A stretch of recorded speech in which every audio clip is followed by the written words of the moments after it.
Shalom. Ada sukacita pagi hari ini. Amin. Saudaraku, ibu bapak sekalian yang diberkati Tuhan, minggu ini saya izinkan saya berbicara tema yang telah saya umumkan minggu yang lalu, yaitu mengapa Tuhan izinkan masalah datang bertubi-tubi, atau mengapa masalah sering datang bertubi-tubi. Saudara tahu, kadang-kadang hidup kita satu masalah belum selesai, datang satu masalah yang lain. Benar ya? Pergumulan satu belum selesai, masih saja kita menangis. Bahasa saya adalah air mata belum kering. Ada persoalan baru yang membuat air mata kita kembali lagi mengalir. Luka yang kelihatannya mau sembuh, kembali lagi terluka. Kekecewaan yang sudah terbalut, tiba-tiba muncul lagi kekecewaan baru. Mengapa Tuhan izinkan masalah datang bertubi-tubi? Mari kita memahami. Dan minggu depan saya ingin berbicara tentang bertumbuh dalam masalah.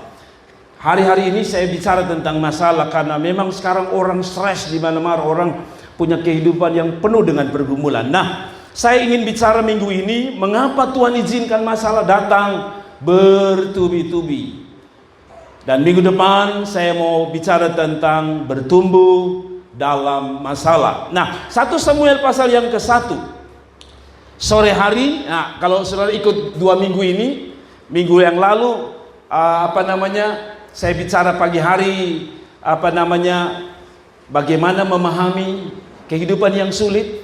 Lalu sore hari saya memberi jawaban bagaimana cara menjalani hidup yang sulit.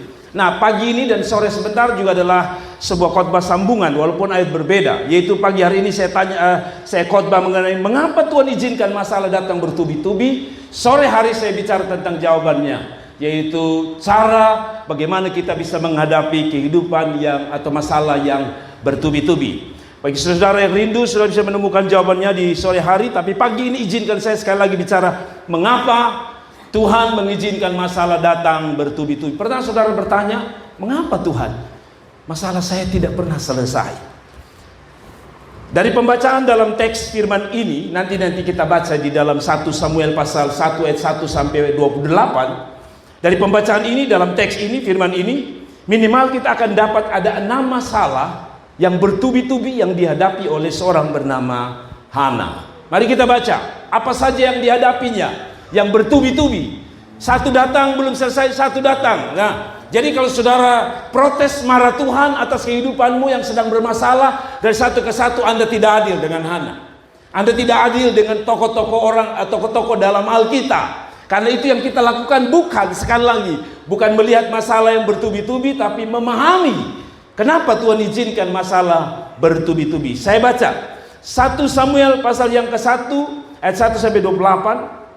Mulai dari ayat yang ke-1. Ada seorang laki-laki dari Ramataim Sofim dari pegunungan Efraim. Namanya siapa? Elkana bin Yeroham bin Elihu bin Tohu bin Sub, seorang Efraim.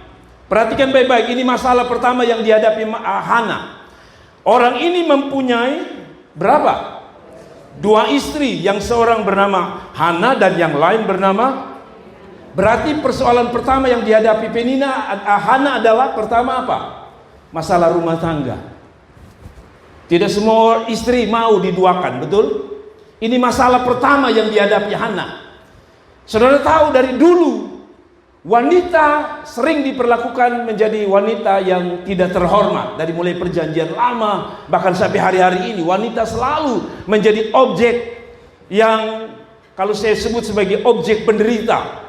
Dan di dalam catatan ini masalah pertama adalah masalah rumah tangga, di mana Hana merasa suaminya tidak setia dengan dia. Kalau boleh saya bilang dalam terjemahan sekarang, punya 2 istri. Siapa yang mau supaya suamimu punya 2 istri? Dan saudara bilang, Pak Pendeta tolong doakan. Saya berdoa supaya bulan ini Tuhan tambah 3 lagi. Tidak ada, betul? Berarti ini menjadi masalah pertama. Nah, persoalannya belum selesai, itu mari kita baca. Dikatakan begini, yang seorang bernama Hana dan yang lain bernama Penina. Penina mempunyai anak, tetapi Hana, masalah kedua, belum selesai. Dia pikir dia pun laki yang nakal ini, yang orang Kupang bilang agak begatal sedikit. Lalu datang poin yang kedua ini, dia bilang dia tidak punya anak. Ini masalah pada zaman itu. Saya bilang, perjanjian lama selalu menggambarkan tidak punya anak dengan apa? Aib. Jadi saudara lihat, satu belum selesai dia masih bergumul. Kalau bisa suaminya punya istri hanya satu, sekarang dia bergumul dengan tentang apa? Anak.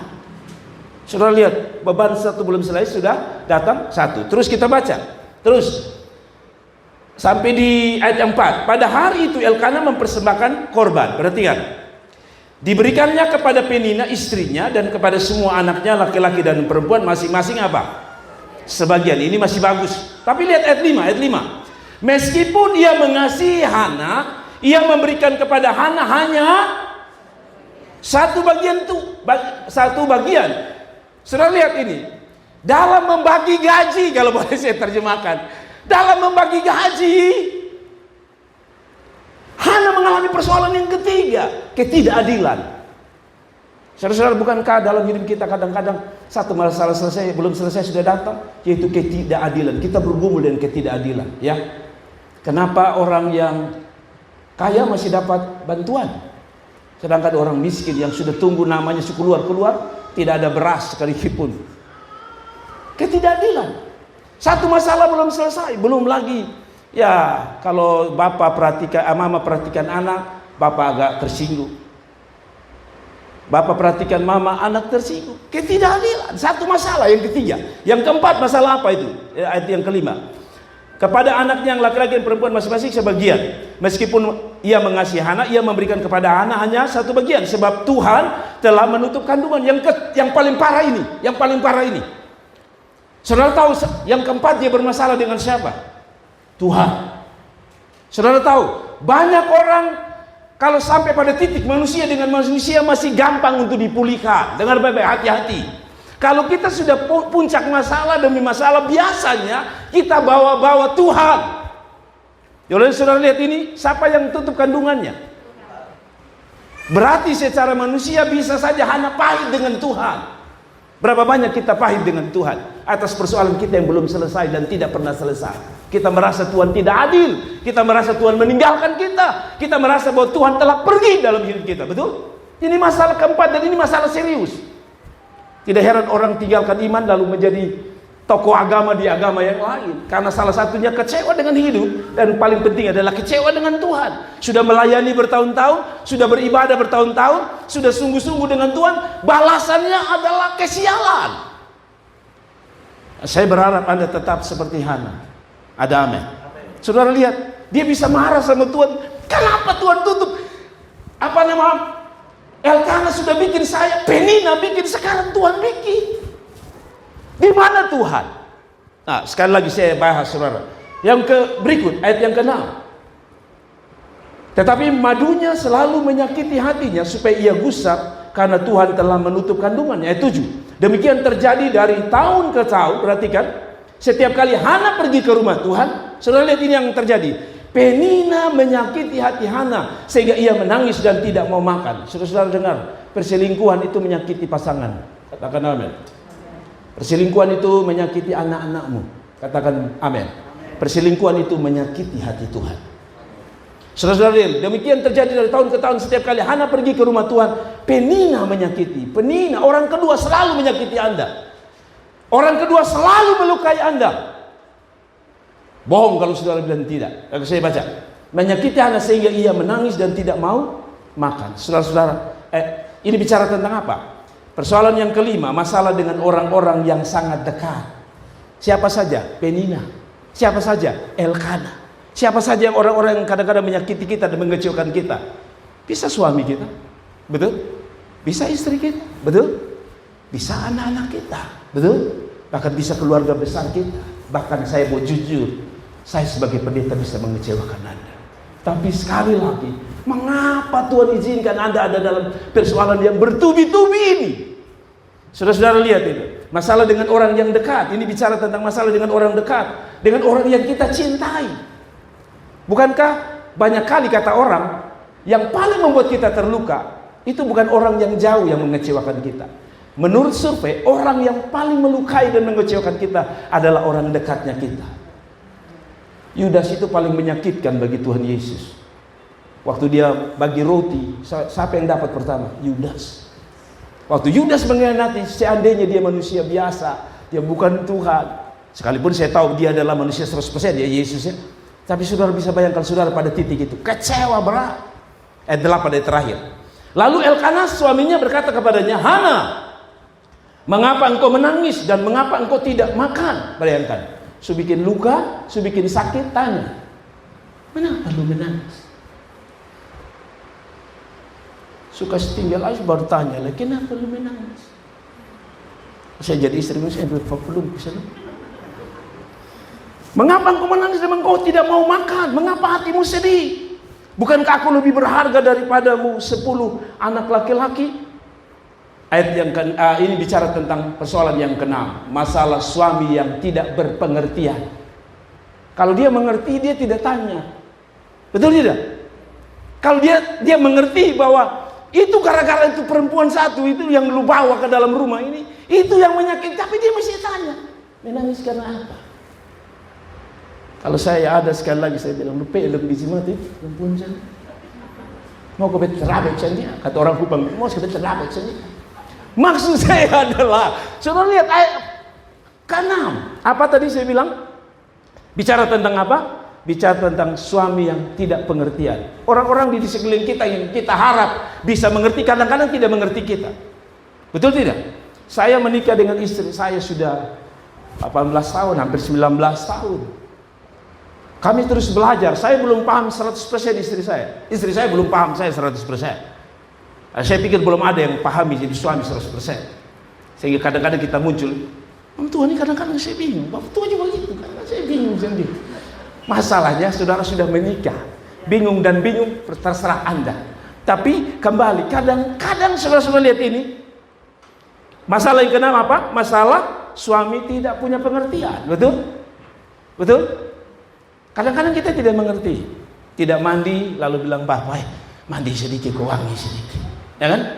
Tapi kalau mulai mandi bilang, Bapak lu mulai bagatal sudah lu mau mana ini kan? Selalu tidak ada pengertian.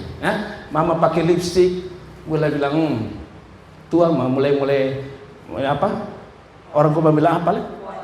Mulai foy sudah. Tua dari muda-muda lu sen pakai bibir, tiba-tiba maksud dia adalah jaga Bapak. Pakai bibir merah itu jaga Bapak, tapi Bapak salah mengerti. Nah, sudahlah kita tidak bahas itu. Maksud saya begini, lihat kalau saudara bilang saudara punya masalah, satu belum selesai dan satu lalu saudara marah Tuhan, Hana akan berdiri dan bilang, weh, lu kira lu sendiri kan? Beta juga. Nah, setelah kita memahami bahwa setiap orang ternyata punya masalah yang bertubi-tubi, katakan amin. Minimal menghibur saudara. Oh, ternyata ada kawan ini. Bilang, ternyata saya ada kawan. Bilang, ternyata saya ada kawan. Ternyata saya tidak sendirian. Ada amin. Nah, masalahnya, mengapa Tuhan izinkan terjadi? Mari kita belajar dari ayat ini, teks demi teks. Saudara pernah dengar kata pepatah ini? Sudah jatuh tertimpa tangga. Tangga sudah jatuh, saya rubuh tambah lagi. Saya rubuh tambah lagi, kaca turun tambah. Sial di atas sial. Orang Kupang bilang sial dangkal.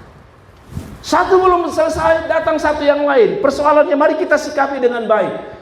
Kenapa Tuhan izinkan itu terjadi? Mari kita bahas pertanyaan ini. Pertanyaan apa yang Anda dan saya harus lakukan saat masalah datang bertubi-tubi? Sekali lagi, pertanyaan yang datang adalah apa yang Anda dan saya harus lakukan saat masalah datang bertubi-tubi? Pertama, masalah itu hanya mau menguji kita atau menguji kesetiaan kita kepada Tuhan. Katakan amin.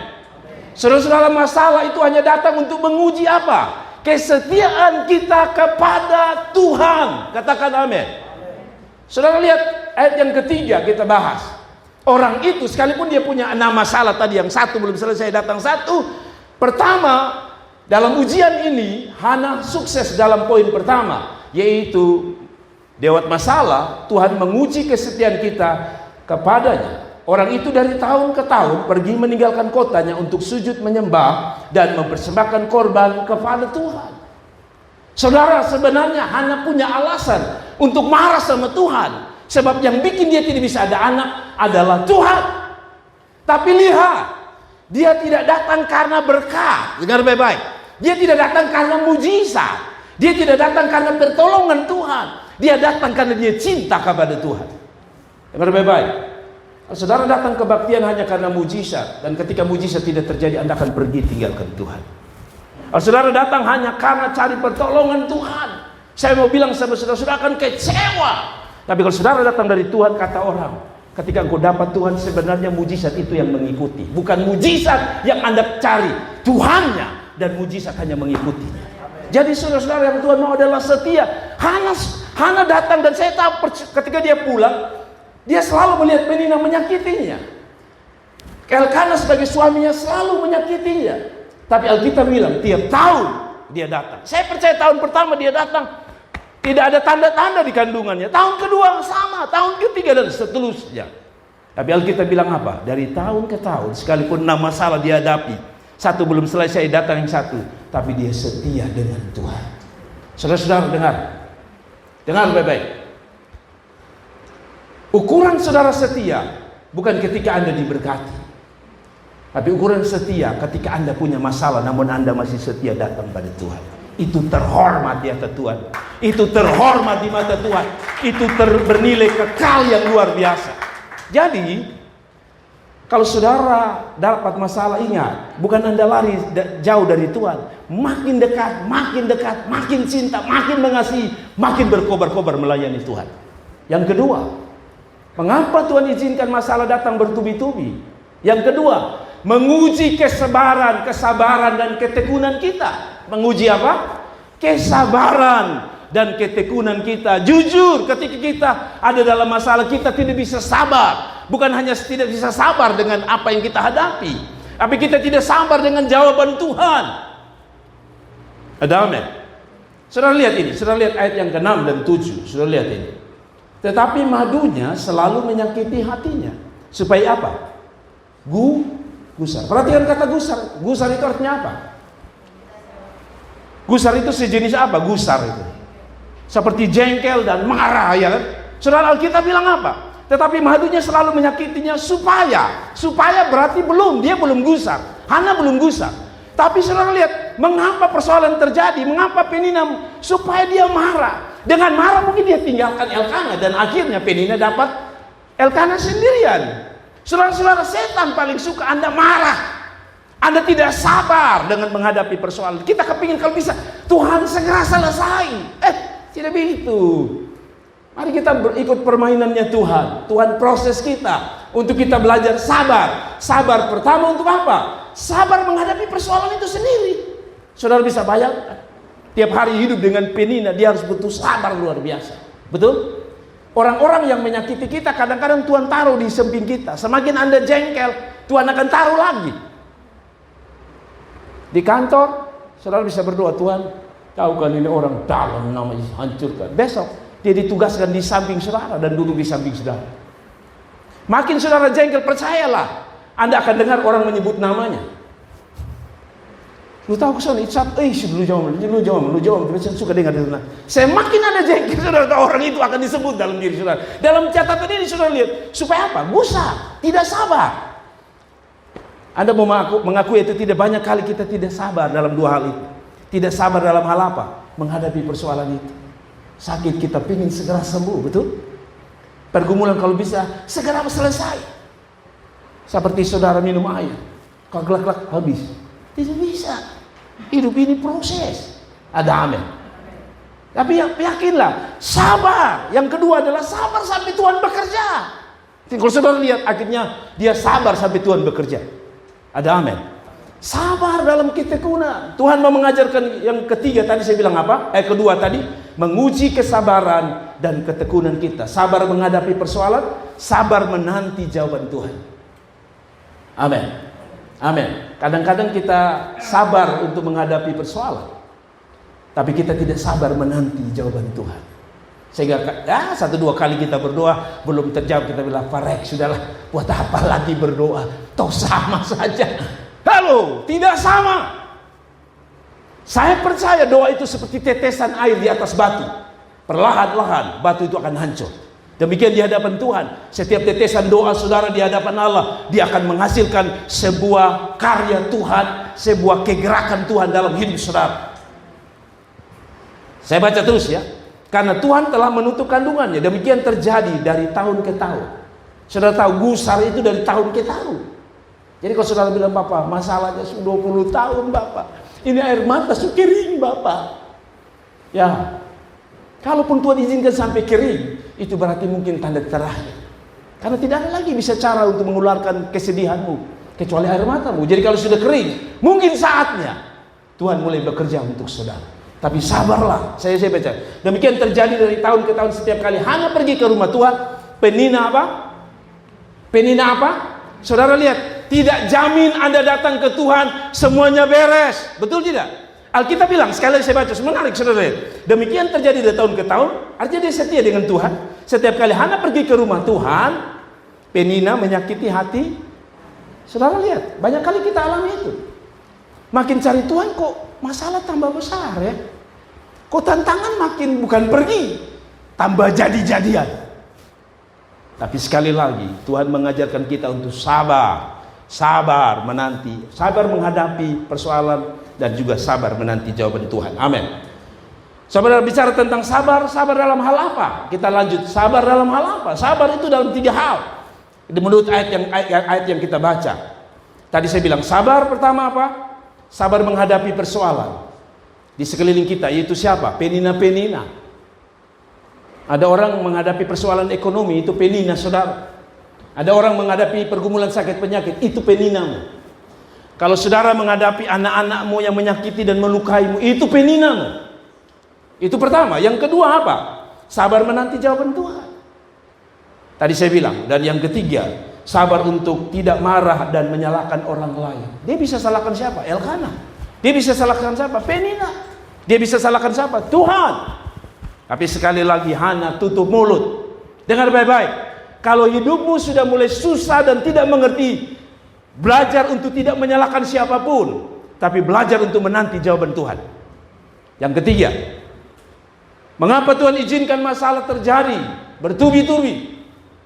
Yang ketiga, menguji ketekunan kita di dalam doa. Kalau tadi dalam kesabaran menghadapi persoalan dan menanti jawaban Tuhan, sekarang Tuhan izinkan ada dalam persoalan yang bertubi-tubi supaya apa? Supaya menguji ketekunan kita di dalam hal apa? Berdoa. Mari kita lihat ayat yang ke-12, 13. Atau ayat yang ke-9 ya. Ayat ke-9 maaf saya. Ayat 9. Pada suatu kali setelah mereka habis makan dan minum di mana? Berdirilah Hana, sedang Imam Eli duduk di kursi dekat tiang pintu bait suci. Saudara lihat, gembala pun tidak bisa tolong saudara. Dia tidak bisa mendoakan saudara. Saudara, maksud saya begini, saya bisa mendoakan Anda, tapi selalu saya bilang, orang yang paling suka bergumul tentang hidupmu bukan siapa-siapa, bukan pendetamu. Karena pendetamu akan berhenti, juga ada waktu di mana dia berhenti karena dia punya persoalan. Yang punya semangat untuk bisa mendoakan dirimu adalah dirimu sendiri. Saudara lihat ini. Pada suatu kali setelah mereka habis makan, ayat 10 saja. Dan dengan hati pedih, ia berdoa kepada Tuhan sambil apa? Menangis tidak salah. Tapi ketika engkau menangis di hadapan Tuhan, menurut saya itu yang salah. Menangis itu yang sebenarnya adalah di kaki Tuhan. Sebab manusia hanya bisa berkata kasihan. Tapi Tuhan hanya bisa melakukan apa yang dia lihat sebagai bentuk belas kasihan. Ada amin. Dan dengan hati pedih ia berdoa kepada Tuhan. Jadi saudara lihat, ada masalah yang bertubi-tubi itu Tuhan izinkan supaya apa? Hana kuat di dalam doa. Doa yang saya maksudkan bukan bangun pagi, Tuhan terima kasih saya mau pergi kerja, sekolah, lalu pulang dari tempat Tuhan, terima kasih buat makanan, minuman, berkat Tuhan. Lalu saudara makan, lalu yang terakhir, biasanya kalau perut mengkilat, mata yang kurang mengkilat, alias mulai mengantuk. Kalau saudara tidak lagi sujud di hadapan Tuhan, dan saudara berkata, Bapak, semua sudah selesai, it's finished, dan saya akan berakhir. Saudara tidur. Bukan itu maksud saya. Adalah doa yang lahir ketika saudara dalam beban itu beda. Saudara akan nangis sungguh-sungguh, betul? Pernah saudara berdoa sungguh-sungguh waktu saudara makan sambil nangis-nangis? Tuhan, aduh terima kasih daging luar biasa. Pernah saudara menangis? Tidak. Saudara hanya bisa menangis ketika ada persoalan. Betul tidak? Saudara hanya bisa menyumpahkan kesungguhanmu pada waktu saudara ada dalam masalah. Mari kita lihat ayat 12, 1 Samuel. 1 Samuel pasal yang ke-1 ayat 12, 15. Saudara lihat ini, ciri-ciri orang yang apa tadi saya bilang? Tekun di dalam doa. Ketika perempuan atau tekun. Ketika perempuan itu apa? Terus menerus. Orang yang tekun di dalam doa biasanya dia tidak kenal pantang menyerah. Kata terus menerus sesuatu yang harus dikerjakan setiap saat. Jadi kalau saudara ada masalah, Tuhan uji supaya saudara kuat doa. Dan bukti orang tekun di dalam doa adalah dia tidak akan berhenti berdoa. Terus, sudah dijawab, belum dijawab, terus dan terus lagi. Ada amin. Dia tidak dapat senyuman dari Anda. Puji Tuhan. Mungkin terlalu banyak masalah kan? Tapi saya terus menerus bicara tentang tidak menyerah di hadapan Tuhan, berdoa di hadapan Tuhan. Maka Eli, perhatikan, Eli mengamati mulut perempuan itu. Ini bicara tentang apa? Kalau orang berdoa, saudara tahu Hana karena sudah tidak bisa omong, Hana hanya begini. Orang Kupa bilang boto-boto. Hana kira-kira begitu, tidak bisa. Ini dia orang gila saja. Saudara, bukankah kita sering berkata, Tuhan, saya kehabisan kata-kata untuk mengucapkan apapun. Tiba-tiba air mata Anda jatuh. Seolah-olah Anda berkata, saya tidak bisa omong Tuhan, tapi air mataku berbicara banyak kepada Tuhan. Saudara-saudara lihat, Eli bisa salah mengerti, tapi Tuhan tidak salah mengerti. Orang bisa salah mengerti dengan saudara. Waktu saudara menangis di hadapan Tuhan, saudara cengeng. Apa sedikit masalah menangis-menangis? Setiap orang salah mengerti tentang Anda. Tapi dengar baik-baik, Tuhan tidak pernah salah mengerti Anda. Kasih tepuk tangan untuk Tuhan. Tuhan tidak pernah salah mengerti dengan doa-doa Anda. Saya baca lagi ayat 13 ya. Dan karena Hana berkata-kata dalam hatinya, dan hanya bibirnya saja yang bergerak-gerak, tetapi apa? Suaranya tidak terkedengaran. Maka Eli menyangka perempuan itu mabuk. Sekali lagi, Eli hamba Tuhan bisa salah mengerti. Saya pernah dengan PD-nya, ada orang cerita masalahnya, lalu dasar pendeta langsung tarik kesimpulan, oh ya. Pas saya omong dia bilang, bukan Bapak, bukan itu maksud saya. Malunya minta ampun. Saudara pernah, waktu saudara nasihat, saudara pikir, nasihat saya saudara luar biasa. Ternyata dia bilang, Bapak, maaf, saya hormati Bapak. Tapi Bapak omong itu, saya tidak ada hubungan itu sama sekali. Saudara lihat Eli pun demikian. Pendetamu, suamimu, keluargamu bisa memahami saudara salah waktu saudara dalam persoalan. Tapi Tuhan tidak pernah salah memahami. Puji Tuhan hanya dapat 3 amin.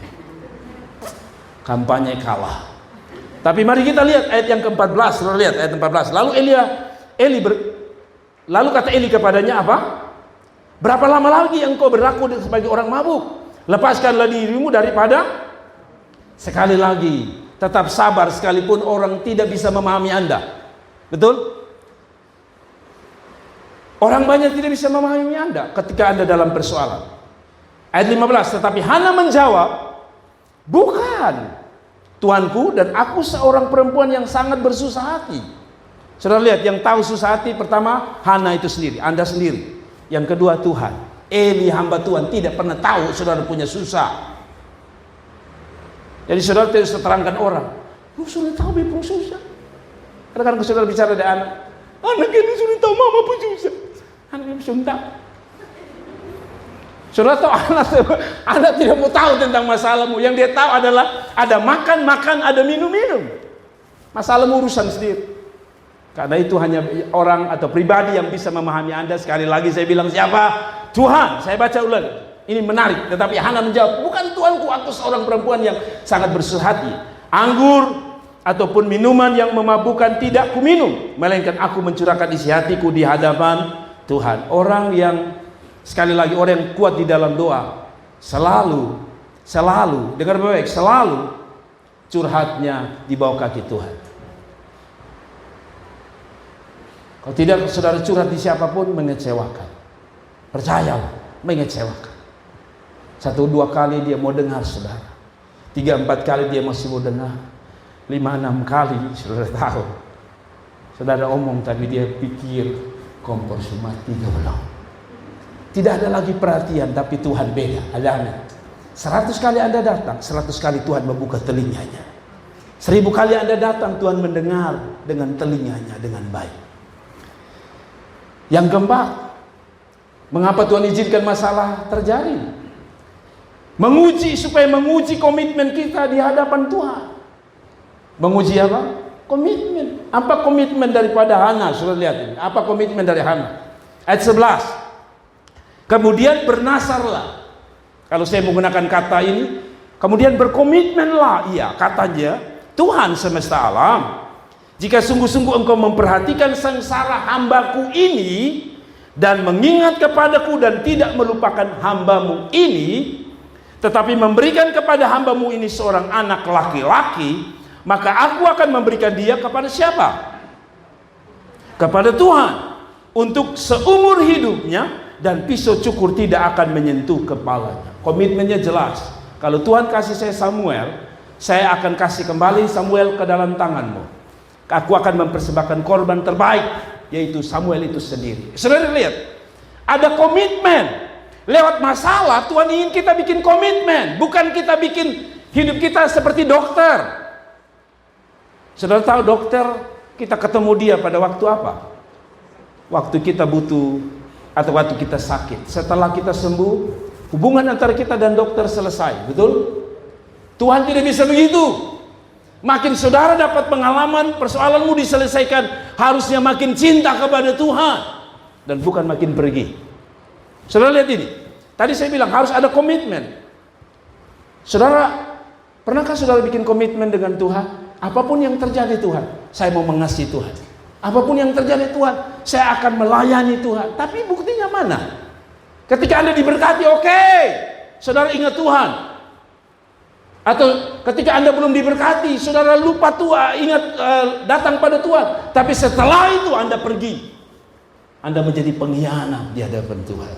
Maaf, saya harus bicara jujur apa adanya. Izinkan saya bicara dasar mengasihi Anda dan dasar mengasihi siapapun. Karena bukan hanya Anda yang dengar ya, live ini semua orang dengar. Saya juga mau menyampaikan kepada setiap orang yang mengikuti live saya. Saya coba merenungkan mengenai COVID.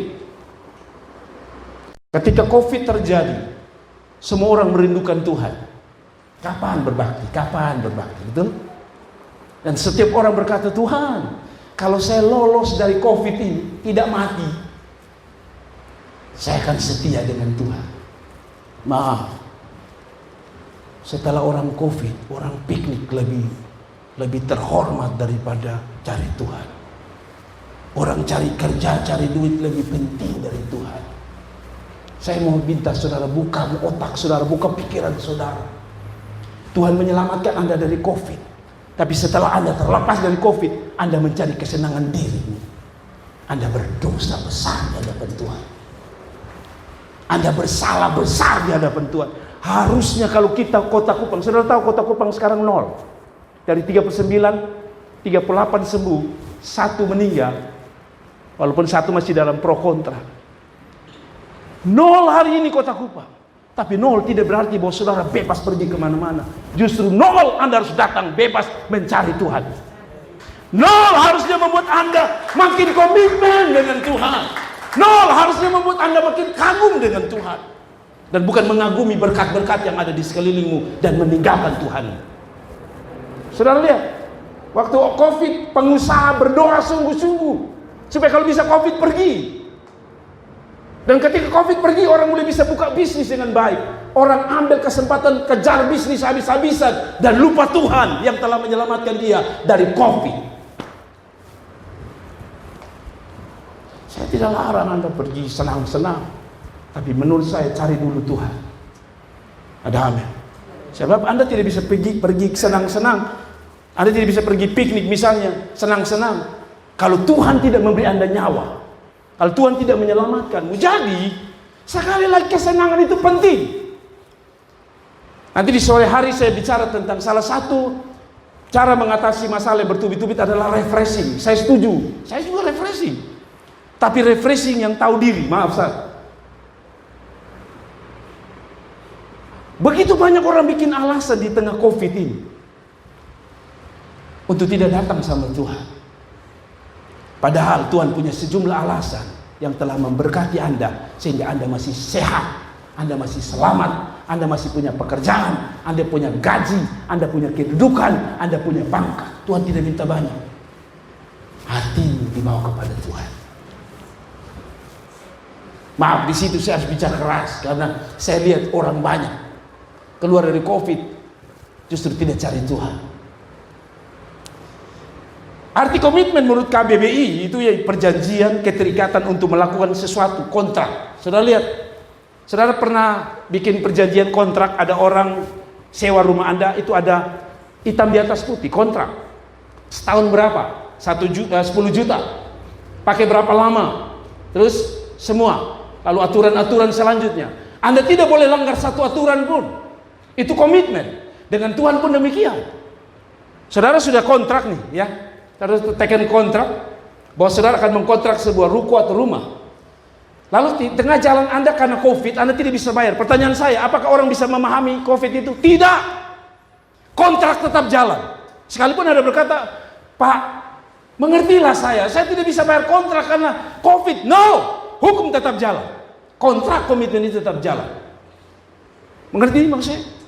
Di dalam hubungan dengan Tuhan tidak boleh ada alasan apapun yang membuat kontrak kita dengan Tuhan putus. Harganya lunas, tanda tangan jelas, darah Yesus, dan juga janji kita kepada Tuhan adalah bukti janji kontrak kita. Kalau saya hidup saya untuk Tuhan.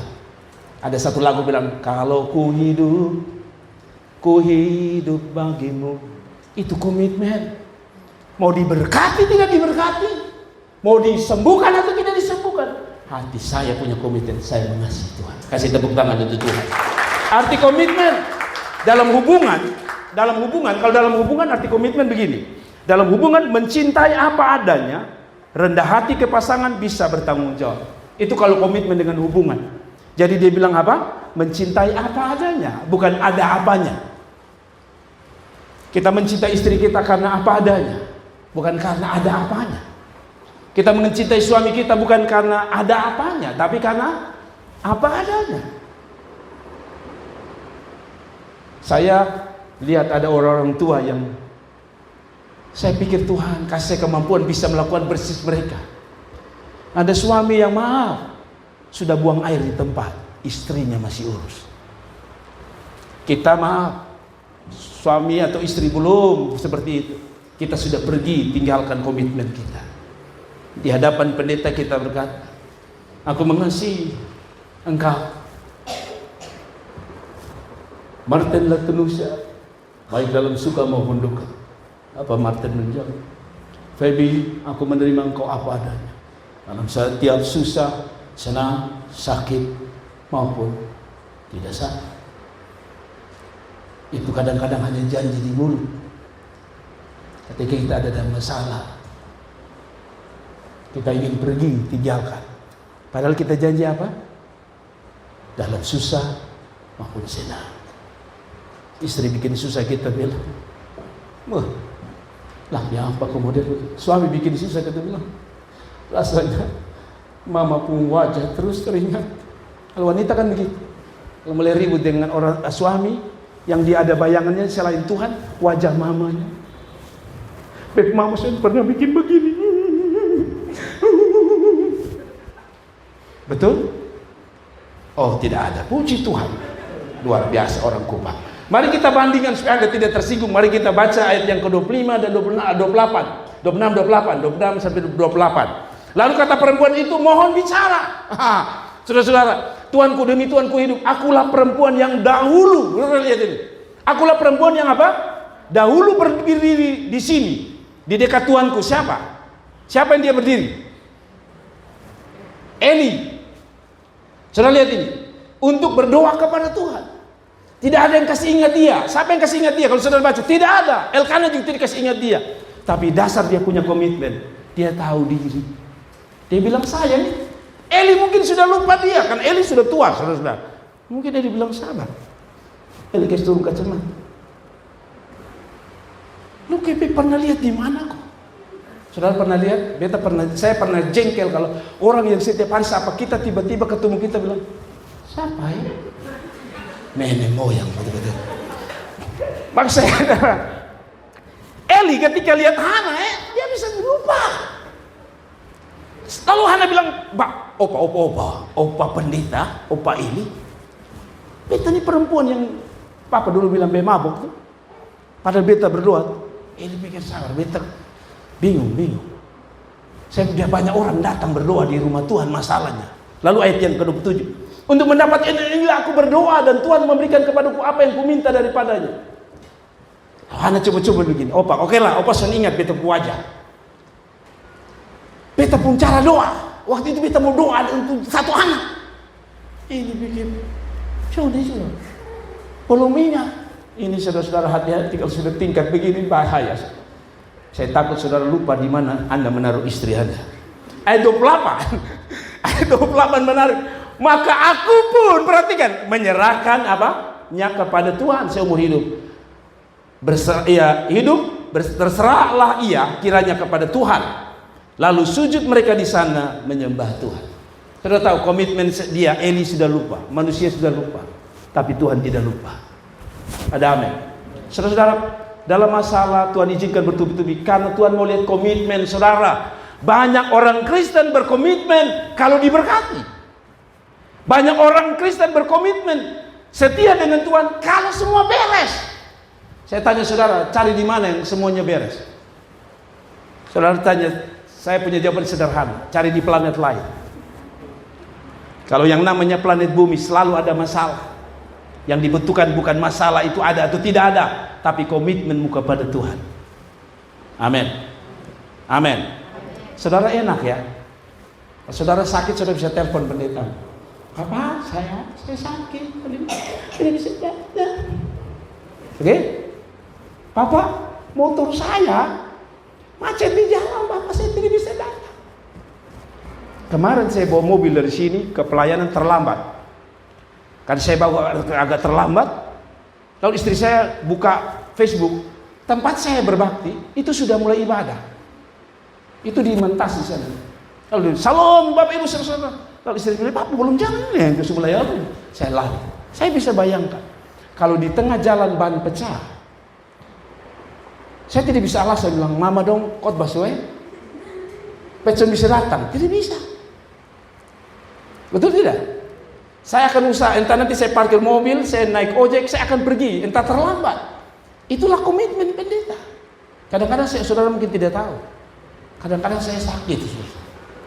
Sakit yang tidak bisa bangun, saya paksa bangun. Saya bisa bangun, saya bangun. Saya rindu pertama ketemu saudara. Kedua saya kepingin ketemu Tuhan. Saudara harusnya demikian dalam hidup kita. Apapun yang terjadi, komitmen kita harus sama. Persoalan boleh beda, pergumulan boleh beda, komitmenmu harus tetap sama.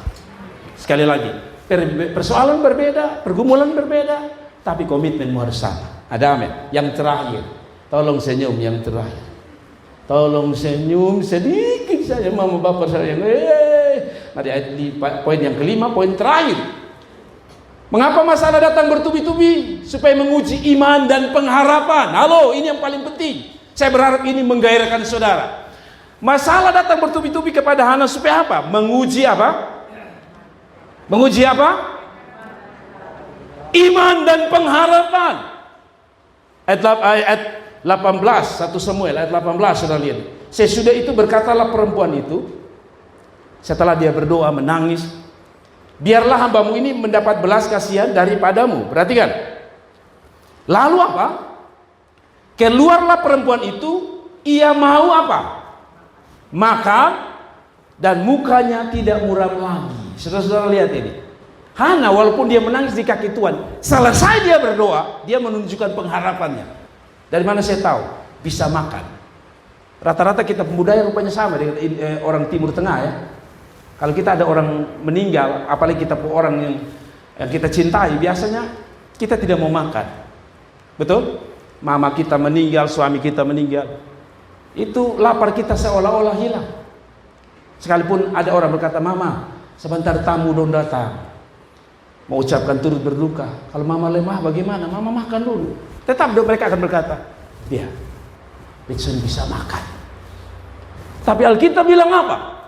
Dia punya iman, dia punya pengharapan. Alkitab bilang, setelah habis dia doa, dia makan. Dan Alkitab bilang apa? Mukanya tidak muram. Artinya apa? Dia selalu punya optimisme yang tinggi bahwa selalu ada harapan di dalam Tuhan. Ada amin. Masalah boleh ada, tapi harapan tidak boleh hilang. Katakan amin. Ayat 19. Keesokan harinya bangunlah mereka, lalu pagi-pagi, lalu sujud menyembah Tuhan di hadapan Tuhan. Kemudian pulanglah mereka ke rumah di Rama. Ketika Elkana bersetubuh dengan Hana istrinya, Tuhan ingat kepadanya. Sudah tahu apa artinya? Apa artinya? Tadi saya bilang poin terakhir itu adalah menguji iman dan pengharapan. Saudara, Alkitab bilang apa? Dia bukan hanya berdoa di mana? Di bait Allah. Pulang sampai rumah ketemu dengan orang yang menyakitkan tadi. Siapa? Penina dan Elkana. Pertanyaan saya, dia berhenti menyembah? Tidak. Alkitab berkata dia bangun pagi, dia menyembah Tuhan. Orang yang punya pengharapan, orang yang punya iman tidak peduli dimanapun, dia selalu percaya Tuhan punya cara untuk menolong dia. Ada amin. Jadi saudara-saudara jangan menyerah. Kita mungkin lagi satu langkah lagi berada dekat dengan jawaban kita, tapi kita berhenti di langkah terakhir atau satu langkah terakhir sebelum kita mendapatkannya. Ayat 20, maka setahun kemudian, perhatikan, maka setahun kemudian mengandunglah Hana dan melahirkan seorang anak laki-laki. Ia menamai anak itu apa? Samuel, sebab katanya aku telah memintanya daripada Tuhan. Saudara, akhirnya dia dapat apa yang dia imani. Sekalipun dia terluka di perjalanan, sekalipun dia kecewa dalam perjalanan, tapi karena dia tekun dalam doa, dia tidak menyerah. Alkitab bilang setahun kemudian Allah memperhitungkan semua yang dia telah lakukan di hadapan Allah. Kesetiaanmu tidak pernah sia-sia, doamu tidak pernah sia-sia, imanmu tidak pernah sia-sia, pengharapanmu tidak pernah sia-sia. Kalau engkau datang lagi kepada Tuhan, karena komitmenmu dengan Tuhan akan dibayar lunas oleh komitmennya Tuhan kepada hidupmu.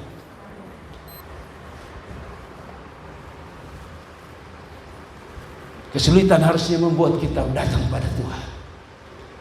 Tantangan makin tantangan membuat kita datang pada Tuhan. Tuhan memberkati kita sekalian. Mari kita bangkit berdiri dan kita berdoa. Mari kita bangkit. Terima kasih telah menonton video ini, dan jangan lupa klik like dan klik subscribe dan klik lonceng untuk mendapatkan notifikasi.